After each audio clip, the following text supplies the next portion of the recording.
নবীজির কাছে এসে বলতেছি, ইয়া রাসূলুল্লাহ, আল্লাহ বলছে আপনার টেনশনের কোনো কারণ নাই, আপনি আপনার মালিকের দিদারে আপনি চলে যান, আপনার টেনশনের কারণ নাই।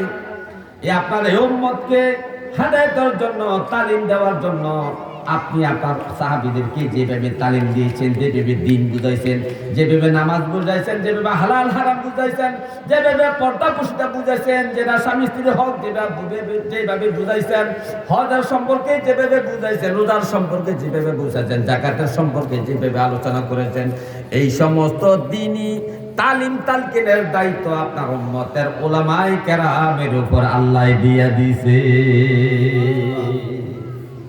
উম্মতের উলামায়ে কেরামের উপর আল্লাহ দায়িত্ব দিয়েছে। এই জন্য নবীজি তখন বললেন, আল উলামা ওয়ারাসাতুল আম্বিয়া, আমার উম্মতের আলেমরা হলো নবীদের উত্তরসূরি, মানে আমি নবীর উত্তরসূরি। মুহাম্মদ রাসূলুল্লাহ সাল্লাল্লাহু আলাইহি সাল্লামের ইলমের শরীয়তের উত্তরসূরি, হুকুম আহকামের বুঝানেওয়ালার উত্তরসূরি হলো আলেম সম্প্রদায়। আজকে যে মানুষ নামাজ ছেড়ে দিয়েছে, এর জন্য জবাবদিহি করতে হবে আলেমদেরকে। আজকে যে উম্মত দাঁড়িয়ে রাখতেছে না, তার জন্য ব্যর্থতা আমাদের। আমরা দাড়ি সম্পর্কে মানুষদেরকে বুঝাইতে পারি নাই। দাড়ির কতটুকু গুরুত্ব, দাড়ির কতটুকু ফজিলত, দাড়ির কত ফাজাইল আছে, এই সমস্ত বিষয়ে আমরা উম্মতকে বুঝাইতে পারি নাই, যার কারণে উম্মত দাড়ি থেকে দূরে সরে যাচ্ছে। এই উম্মতকে নামাজের গুরুত্ব বুঝাতে আমরা আলেমরা পারি নাই, বিদায় এই সাধারণ মানুষ নামাজ থেকে দূরে সরে যাচ্ছে। এই উম্মতকে হালাল কামাই রুজির গুরুত্ব সম্পর্কে বুঝাতে পারি নাই বলে এই সাধারণ মানুষগুলা হারাম কামাইয়ের দিকে ধাবিত হচ্ছে। আর এই এদেরকে বুঝানোর দায়িত্ব একমাত্র আলেম ওলামা, ইমাম, পীর, বুজুর্গ যারা আছে তাদের উপর অর্পিত হয়েছে। হে আমার ভাইও, আজকে আমাদের সমাজ যে দিন দিন অধঃপতন হয়ে যাচ্ছে, আজকে আমরা যারা ইমামতি করি আমরা বুঝতে পারি আমাদের মুসল্লি কয়জন আত্তাহিয়াতু পারে, অথচ আত্তাহিয়াতু নামাজের মধ্যে পড়া ওয়াজিব। নামাজের মধ্যে 14টা ওয়াজিব আছে। এই 14টা ওয়াজিবের মধ্যে যদি কোনো একটা ওয়াজিব ছুটে যায়, সুজদা দিয়ে নামাজকে শুদ্ধ করতে হয়। এই আত্তাহিয়াতু পড়া ওয়াজিব। আত্তাহিয়াতু যদি কেউ না পারে তার নামাজ হবে না। অথচ আমরা যাদের একতেদা করে আমাদের মুসল্লি শতকরা 90 জন মুসল্লি আত্তাহিয়াতু পারে না। আর যারাও পারে তারাও শুদ্ধ পারে, ঠিক মতো নবীর আত্তাহিয়াতু পড়ার মতো হয় না। নবী যেভাবে আত্তাহিয়াতু পড়েছেন সেভাবে আমাদেরকে পড়তে হবে। আপনি যদি 19-20 এদিক সেদিক করে উলট পালট করে পড়েন, নবীর পড়ার মতো হবে না। আর নবীর মতো আপনার ইবাদত না হইলে আল্লাহ বলে আমি ইবাদত গ্রহণ করব না। কারণ তোমাদের ইবাদতের মডেল হলো মুহাম্মদুর রাসূলুল্লাহ সাল্লাল্লাহু আলাইহি ওয়াসাল্লাম। মুহাম্মদ সাল্লাল্লাহু আলাইহি ওয়াসাল্লামের আমলের মধ্যে যদি তোমার আমল না হয়, নিজের মন করার মতো যদি তুমি কোরআন শরীফ পড়বা, নিজের মন করার মতো দুরূদ শরীফ পড়বা, নিজের মন করার মতো আত্তাহিয়াতু পড়বা, নিজের মন করার মতো দোয়া মাসুরা পড়বা, হবে না। নবী যেভাবে পড়েছে শুদ্ধ করে তোমাকে সেভাবে পড়তে হবে।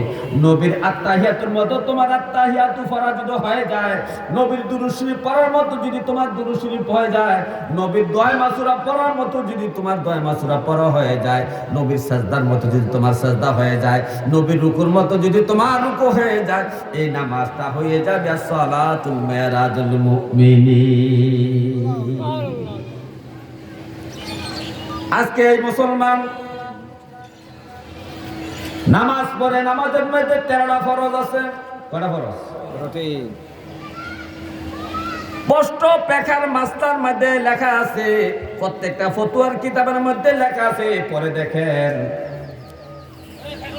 ফরজ আমল সই শুদ্ধভাবে করার জন্য ওই ফরজ সম্পর্কে জ্ঞান অর্জন করাও ফরজ।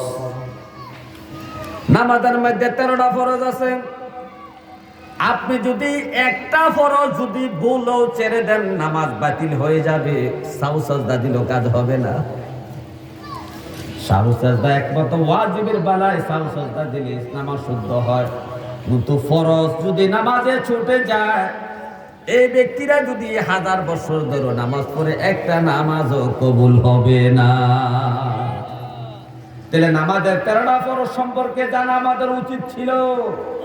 আর আলেম ওলামার দায়িত্ব ছিল এই উম্মতকে এই 13টা ফরজ সম্পর্কে ইলম দেওয়া, 13টা ফরজ সম্পর্কে জ্ঞান দেওয়া। হে আমার ভাইও, নবীজি বলছেন কিয়ামতের আলামতের মধ্যে একটা আলামত হইল শেষ জামানার দ্বীনি ইলম উঠে যাবে।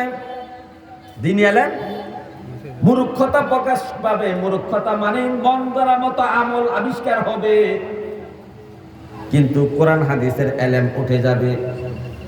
আজকে দেখেন যারা হজ করেছে হজের ফরজ কটা তাও কিন্তু জানে না, যাকাতের ফরজ কটা তাও জানে না, গোসলের ফরজ কটা জানে না, রোজার ফরজ কটা তাও জানে না, ওযুর ফরজ কটা জানে না। এই যে ফরজগুলা না জানার কারণে যদি ফরজগুলা আমলের ত্রুটি বিচ্যুত হয়ে যায়, বলেন আমলটা হবে কিনা? আরে ওয়াজিবের আমলে হলে ত্রুটি বিচ্যুত হলে সাহু সাজদা দিলে নামাজটা শুদ্ধ হয়, কিন্তু ফরজটা ছুটে গেলে তো নামাজ দৌড়াই আবার পড়তে হয়। এই ওযুর মধ্যে যে 4টা ফরজ আছে, যদি একটা ফরজ যদি সঠিকভাবে আদায় না হয়, ভুল কমে যদি ফরজ আদায় করতে আপনি ভুলে যান, তাহলে আপনার ওযুটা হবে না। 3টা ফরজ আদায় করছেন, একটা ফরজ আদায় করতে পারেন নাই, খেয়াল নাই, ভুলে গেছেন, কিন্তু আপনার ওযু হবে না। এই জন্য এই উম্মতকে 4টা ফরজ সম্পর্কে জানার দায়িত্ব আলেমদের উপর ছিল, ইমাম সাহেবের উপর ছিল, পীর বুজুর্গদের উপর ছিল। আরে ইমামুশ শরিয়াত এবং তরিকত হলো হুজুর গাউসে পাক শেখ সৈয়দ মুহিউদ্দিন আব্দুল কাদের জিলানী রাহমাতুল্লাহ আলাইহি।